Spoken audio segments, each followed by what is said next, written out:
পটলের খোসা আর কোনো দিনও ফেলতে ইচ্ছে করবে না যদি একবার এই ভর্তাটা এইভাবে তৈরি করতে পারেন।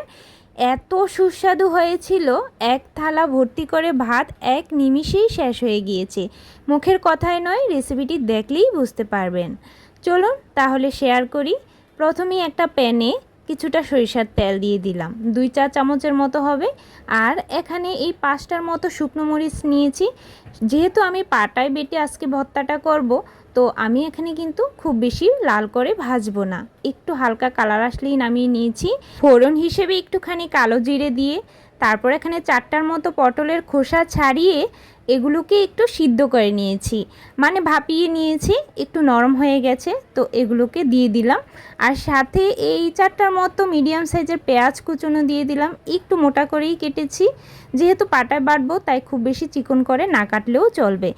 আর এখানে গোটা 5-6টার মতো রসুনের কোয়া দিয়েছি, হাফ চামচ লবণ, একটু সামান্য হলুদের গুঁড়ো কালারটা আনার জন্য। খুব বেশি হলুদের গুঁড়ো এখানে আর ব্যবহার করব না।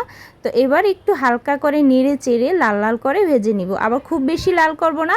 এই যে এরকম একটা ব্রাউন কালার চলে আসলেই তারপরে এর সাথে কিছুটা ধনেপাতা আমার ছিল, সেটা এর সাথে অ্যাড করে দিলাম।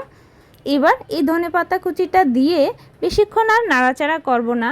তার আগে এখানে আমি কিছুটা নারকেল আগে থেকেই কুড়িয়ে রেখেছিলাম, সেই নারকেলটা এখানে দিয়ে দিলাম। এখানে 4 চামচ হয়েছে নারকেল কোরানো। নারকেল কোরানোটা দেওয়ার পর এই তো 2 মিনিটের মতো একটু নেড়ে চেড়ে জাস্ট কাঁচা ফ্লেভারটা যদি চলে যায় তারপরেই নামিয়ে নিচ্ছি। ভাজা ভাজাও কিন্তু করব না। অনেকেই কিন্তু নারকেলটাকে এমনিতেই ভর্তা হিসেবে কাঁচা বেটে খায়, তো আমি সেই হিসেবে হালকা একটু টেলে নিয়েছি, এতে করে ফ্লেভারটা ভালো আসবে। আর এখানে একটা রুই মাছের টুকরো নিয়েছি, সেটাকে আমি একটু হালকা লবণ আর সামান্য একটু হলুদের গুঁড়ো আর একটু সরিষার তেল দিয়ে মেখে তারপর প্যানে দিয়ে দিলাম। এপাশ ওপাশ করে একটু হালকা যখন লাল কালার চলে আসবে, আবার ভিতরটাও সুন্দর করে হয়ে যাবে, তখনই নামিয়ে নিচ্ছি। সবগুলো একবারে ঠান্ডা হয়ে গেলে তারপর আমি শিলপাটায় বেটে নিব।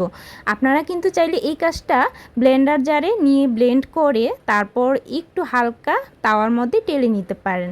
তো এভাবেও কিন্তু ভর্তাটা করতে পারেন। তবে আমার মনে হয়েছে যে শিলপাটায় যে ভর্তাটা তৈরি করি আমরা, সেটার টেস্টটা না একটু অন্যরকম, তাই আমি সবসময় একটু ট্রাই করি এই শিলপাটায় ভর্তাটা বাটার জন্য। তো এখানে আমি প্রথমে কি করেছি, শুকনো মরিচের সাথে সামান্য একটু লবণ দিয়ে ভালো করে বেটে নিয়েছি, এতে করে কিন্তু মরিচটা খুব দ্রুত গুঁড়ো হয়ে যায়। তো এবার আমি মাছগুলোকে খুব ভালো করে কাঁটাটা বেছে নিয়েছি আর মাছগুলোকে একদম ভালো করে মিক্স করে বেটে নিচ্ছি। আর তারপরে একে একে সবগুলো দিয়ে খুব ভালো করে একদম মিহি করে বেটে নিব। পটলের এই খোসা ভর্তাটা যদি একবার ট্রাই করেন তাহলেই বুঝতে পারবেন এত মজা ছিল, বিশ্বাস করতে পারবেন না। তবে আমি রিকোয়েস্ট করব একটু কষ্ট হলেও শিলপাটা বেটে নেওয়ার জন্য, এতে করে টেস্টটা এত ভালো আসবে। আমি গ্যারান্টি দিয়ে বলবো, আপনি যদি এই ভর্তাটা কাউকে একবার বানিয়ে খাওয়াতে পারেন, সে আপনার প্রশংসা করতে বাধ্য। অবশ্যই কিন্তু এদিকে আবার একটু লবণটাও চেক করে নেবেন। তো আমি কিন্তু আরেকটু লবণের ব্যবহার করেছি, তবে সেটা আপনারা টেস্ট করে দিয়ে দিবেন। তো আমি 2বার কিন্তু ভর্তাটা বেটে নিচ্ছি, এতে করে আরও বেশি মিহি হয়ে গেছে। আর দেখুন ভর্তাটা দেখেই কতটা লোভনীয় লাগছে। যদি এরকম রেসিপি আরও দেখতে চান তাহলে চ্যানেলটি সাবস্ক্রাইব করে রাখতে পারেন। আজকের মতো এ পর্যন্তই।